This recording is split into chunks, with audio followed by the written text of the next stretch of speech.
Salve nerds! Eu sou Jairo Alves, estamos de volta com mais uma dica de livro aqui do canal História Nerd. Hoje eu vou trazer para vocês um livro sobre mitologia egípcia, ok? Fica ligado no canal. E é isso aí, né, pessoal? Curte o vídeo e faça a inscrição no canal, ok? Lembrando aqui que hoje eu vou trazer esse livro aqui, ó.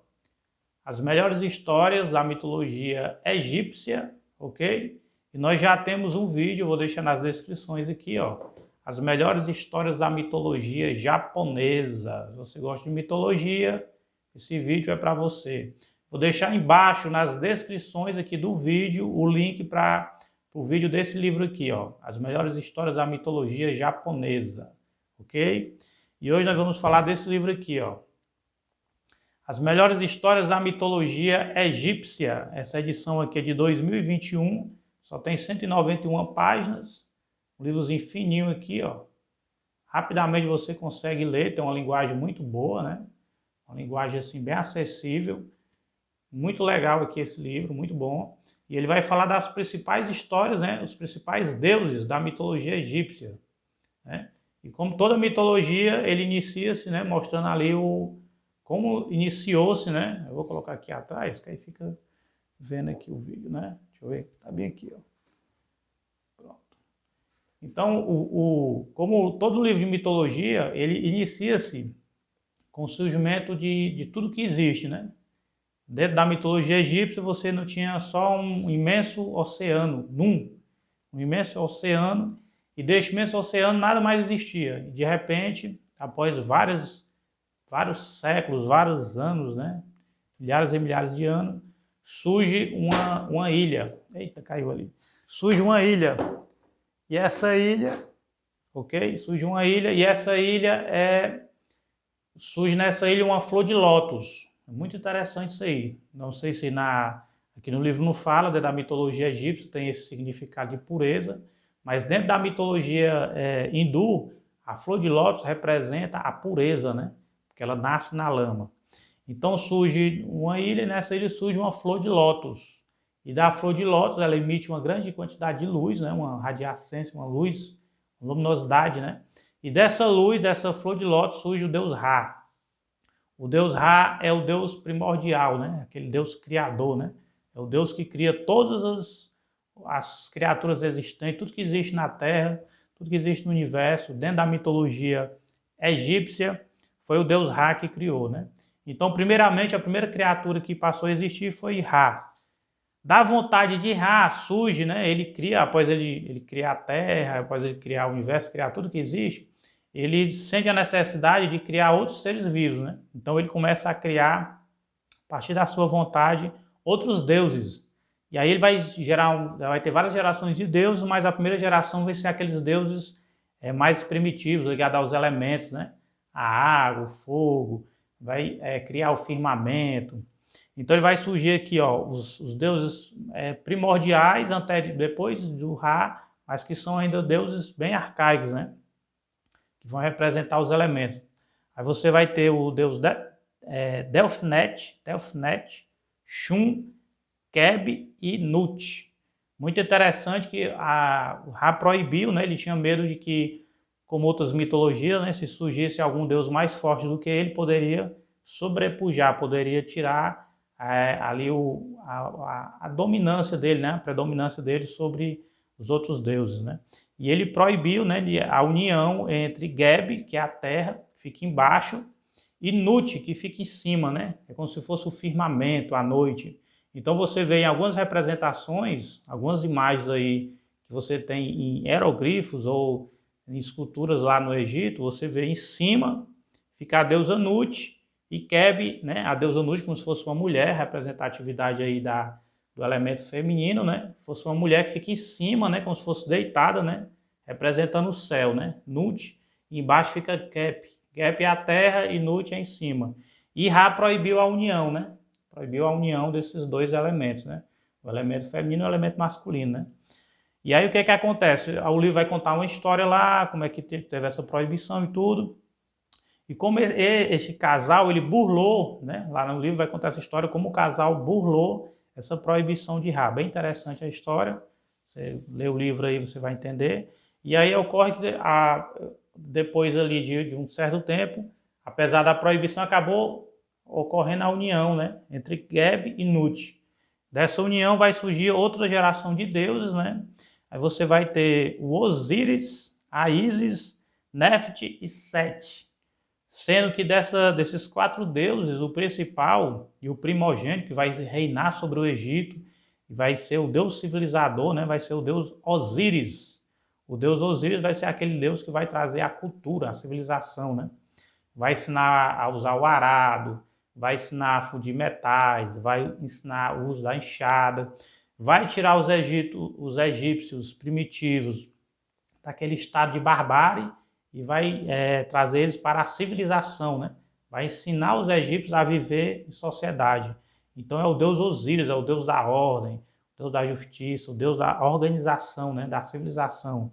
E ele vai governar justamente com a Ísis, que é a sua irmã, e posteriormente vai ser a sua esposa, né? Isso era muito comum na mitologia egípcia. A Ísis e o Osíris são irmãos, vão viver juntos e vão reinar sobre o Egito, né? E o reino do Osíris é um reino de justiça, de paz, de tranquilidade. Só que toda história, né, toda mitologia tem aquele que é o traidor, aquele que é o invejoso, né? Porque aí senão não ia ter história, né? Aquele que tem inveja do Osíris, né? E vai ser o último dos 4 deuses, né, que nasceu, vai ser o deus Sete. O deus Sete vai ser aquele deus que vai ter inveja do Osíris, né? E aí o que acontece? Muito interessante aqui, que vai ter uma oposição, né, entre o Osíris, que representa ali a justiça, o bem, e o Sete, que vai representar a tirania, a maldade. Muito interessante isso aí. E aí a maior parte do livro é contando, né, a oposição entre Osíris e Sete, né? E interessante que houve a traição, o Sete, o deus Sete, ele usou, era o deus do deserto, né? Deus das tempestades, ele usou de um artifício para trair, né, o Osíris, né? O Osíris confiava no Sete, que era irmão dele. Então ele usou de uma artimanha lá, enganou o Osíris, né? Convidou o Osíris para a casa dele, e lá o Osíris adormeceu e ele à noite entrou no quarto do Osíris e com a trenazinha fez a medição do corpo do Osíris, né? E fez um ataúde, um sarcófago, uma espécie de urna com o tamanho exato do Osíris, né? E aí no outro dia ele deu uma festa lá em homenagem às conquistas do Osíris e falou que o ataúde era bonito, né? Aquela arca era cheia de peças de joias, de escrituras mágicas, muito bonito. E ele falou que quem conseguisse entrar dentro da caixa, né? Dentro lá da arca e cabesse o seu corpo, cabesse perfeito dentro da arca, ganharia a arca, né? E todos ficaram, né, querendo a arca, porque era uma arca muito bonita, cheia de joias, cheia de escritas mágicas e etc, né? Então começou várias pessoas tentando deitar na arca, só que era uma artimanha do Sete, né? Porque ele já tinha sido feita de acordo com as medições do corpo do Osíris, né? E lá no final da festa o Osíris deita dentro da arca e acaba encaixando perfeitamente, né? E aí os servos lá do Sete vão e fecham a tampa e pronto. Aí o Osíris ficou preso, né? E aí ele pega, joga a arca no Nilo, né? E domina, né? Passa a usurpar, né? Passa a dominar o reino do Egito, né? E aí vai ter a história do livro, vai ser contando como é que a deusa Ísis, juntamente com o deus Anubis, né? Que é o deus do submundo, lá que leva os mortos para o submundo, e Tote, que é o deus do conhecimento, né? Eles vão ter lá, contando a jornada para recuperar esse ataúde lá, essa arca e etc. Até que ela recupera. Só que ela recupera a arca, e como o Osíris foi morto pelo Sete, ela quer trazer o Osíris de volta, né? Porque ela quer ter um filho que se vingue do Sete. Então o que acontece? Ela encontra a arca, mas ela não sabe como é que faz, né? Para trazer o Osíris de volta. Então ela deixa a arca lá e vai atrás do Anubis, que é o deus que carrega, né, que faz a transição, que mumifica os mortos, né? E quando ela retorna, ela não encontra mais o corpo do Osíris, né, a arca, porque o Sete havia encontrado e havia despedaçado o corpo de Osíris, né? Houve a traição, espedaçou o corpo do Osíris em 14 partes. E aí você vai ter a primeira busca pelo ataúde e a segunda busca os restos mortais do Osíris, né? Que foi o corpo dele foi despedaçado em 14 partes. 14 partes. E aí vai ter outra história contando lá várias aventuras, até que ela encontra, né, todas as partes, né, todas as 13 partes, que teve uma parte, né, que ela não encontrou, que é o órgão reprodutor do Osíris, né, e é muito interessante isso aí. E aí ela consegue, né, depois de reunir lá os pedaços do corpo do Osíris, né, ele foi esquartejado, foi crucificado, morreu, né, crucificado não, ele foi esquartejado, né, ele foi esquartejado, morreu, voltou à vida e através de rituais lá feitos pelo o Tote, né, que o Tote ele é o deus do conhecimento, da medicina, da magia e etc. Ele consegue trazer o Osíris de volta à vida, né, brevemente. E aí o Osíris mantém uma relação ali sexual com a Ísis, com a deusa Ísis, e aí ela consegue engravidar. E aí o Osíris morre e ele vai se tornar o deus do submundo, né? Aquele que vai fazer o julgamento, né? Vai pesar o coração dos egípcios, né? Para ver se eles vão desfrutar de uma vida eterna ou se vão ser devorados por um monstro que tem lá na mitologia egípcia, cabeça de hipopótamo, corpo de leão e etc. E devora a alma, né? Se ele não, o coração dele for mais pesado do que a pena da justiça, ele é devorado. E aí o que é que ocorre? A Isis engravida, né? E futuramente ela vai ter um filho, e esse filho vai ser o deus Horus, né? O Horus vai ser filho do Osíris, né? E aí o Horus vai conseguir, após uma longa batalha, uma longa guerra, onde milhares de pessoas vão morrer, vai conseguir derrotar o deus Sete, né? E aí é interessante como você tem histórias que são muito, como as histórias antigas do Egito são bem anteriores a outras histórias, outras mitologias, pelo menos que se tem registro de mitologia nórdica, mitologia grega, você vai ver os paralelos, né? O Horus, quando era pequenininho, o tio dele, o Sete, se transformou em cobra e foi lá tentar morder, né, e matar o deus menino lá, o Horus, né? E ele conseguiu lá perceber e conseguiu dar um chute lá e pisar lá na serpente lá, que era o Sete transformado e a serpente fugiu, né? E tem uma história interessante do deus Hércules, né, quando era pequenininho, do semideus Hércules, quando era pequeno, a Hera manda uma cobra lá para matar ele e ele consegue matar a cobra, né, estrangular. Aí você vê os paralelos, né? Essa questão do Deus morrer, ressuscitar, é muito interessante. A questão de ter uma profecia, de que ele ia fazer grandes feitos, né? Muito similar à mitologia aí do Buda, né? No hinduísmo. Então é isso. Então após todas essas histórias, toda essa guerra, todo esse lance entre bem e mal, Osíris primeiramente versus o Sete, e depois o Horus vezes o Sete, então depois de uma longa guerra, uma longa batalha, o Horus consegue finalmente derrotar o Sete, que é o mal, né?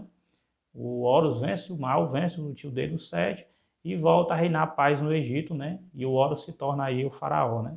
E os descendentes, né? Os faraós descendentes, das linhagens dos faraós, vão ser descendentes do deus Horus, né? Igual na mitologia egípcia, aliás, na mitologia japonesa, que os descendentes, né? Os descendentes imperiais, a dinastia imperial do Japão, na mitologia japonesa, eles descendem da deusa Amaterasu, né? E aqui é a mesma coisa, né? É muito comum na antiguidade, hoje as pessoas, os políticos falam, né, que estão levando adiante a vontade de Deus, né, né? E na mitologia antiga não, eles diziam o quê? Que eles eram representantes ou eram até descendentes, né, diretos de Deus, né? No caso aqui da mitologia egípcia, né?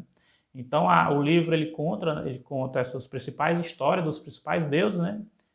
Que é o Ra, o Osíris, a Ísis, a Nefti e o Sete. Contar as principais histórias, bem de uma forma bem leve, bem descontraída, um livro muito bom. Você não precisa ter um conhecimento mais aprofundado de mitologia para ler esse livro aqui, né? Esse livro é muito interessante, muito boa a leitura dele, qualquer pessoa pode ler.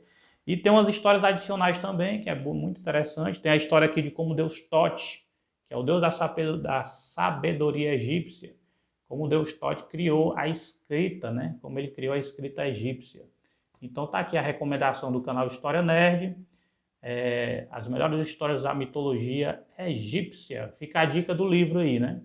E é isso aí, se você gostou do vídeo, curte o vídeo, faça a inscrição no canal, compartilhe também com pessoas que gostam de dicas de livros.